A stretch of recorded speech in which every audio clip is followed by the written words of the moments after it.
ചെറുതായിട്ട് നിങ്ങളുടെ പാതയൊന്ന് ഇടറട്ടെ, നിങ്ങളുടെ കാലൊന്ന് ഇടറട്ടെ, നിങ്ങളെ വളഞ്ഞിട്ട് ആക്രമിക്കാൻ കാത്തിരിക്കുന്ന എത്രയോ പേരുണ്ടെന്നറിയാമോ? അങ്ങനെ ആ അവസ്ഥയിലൂടെ കടന്നു പോകുന്നവർ ഇത് കാണുന്നുണ്ടാവും. അവർ താഴെ കമന്റും കൊണ്ടുവന്നിരും. സാക്ഷ്യപത്രങ്ങളാണ് ആ കമന്റുകളൊക്കെ. രണ്ടാമത്തേത്, നിങ്ങളെക്കുറിച്ച് മാറി നിന്ന് പറയുന്നവരായിരിക്കും 98%. അല്ലല്ല, അങ്ങനെയൊന്നും അല്ല എന്നൊന്നും പറയണ്ട. അങ്ങനെ അല്ലാത്തവർ ആ ബാക്കിയിരിക്കുന്ന ചെറിയ പെർസെൻറ്റേജിൽ മാത്രമുള്ളവരാണ്. അങ്ങനെയുള്ളവരാണ് കൂടുതൽ. അതായത് ഇപ്പം നിങ്ങൾ എത്ര നല്ലത് ചെയ്താലും, നിങ്ങൾ ആരെ സഹായിച്ചാലും, നിങ്ങൾ ഒരുപാട് അവർക്ക് ഗുണം വരാൻ ശ്രമിച്ചാലും, അവരുടെ പിഴവ് കൊണ്ടാണെങ്കിലും അല്ല എങ്കിലും അവർ നിങ്ങളെക്കുറിച്ച് പറയുന്നത്, നിങ്ങൾ നല്ലത് ചെയ്താലും പറയും, നിങ്ങൾ മോശം ചെയ്താലും പറയും. നല്ലത് ചെയ്താലും പറയും, മോശം ചെയ്താലും പറയുമെങ്കിൽ പിന്നെ അവർ പറയാതിരിക്കുന്നു എന്നതിന് അർത്ഥമില്ല. അവർ പറഞ്ഞുകൊണ്ടിരിക്കുകയാണ്. തളരരുത്. എന്നാലും എന്നെ അങ്ങനെ അവർ പറഞ്ഞോളാമല്ലോ, എന്നെ അവരെന്തിനങ്ങനെ പറഞ്ഞു എന്ന് ചിന്തിക്കരുത്. ഒരു കാരണവശാലും ചിന്തിക്കരുത്.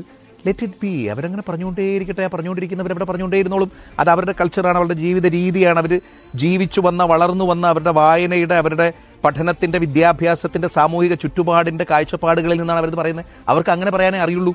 അങ്ങനെ കരുതണം. നമ്മളങ്ങനല്ലോ. നമ്മളെക്കുറിച്ച് പറയുന്ന എല്ലാവരോടും നമ്മൾ മറുപടി കൊടുക്കാൻ നിന്ന് കഴിഞ്ഞാൽ പിന്നെ നമുക്ക് വേറെ ഒന്നിനും സമയം കാണത്തില്ല. നമുക്ക് അതിന് മാത്രമേ സമയം കാണുള്ളൂ.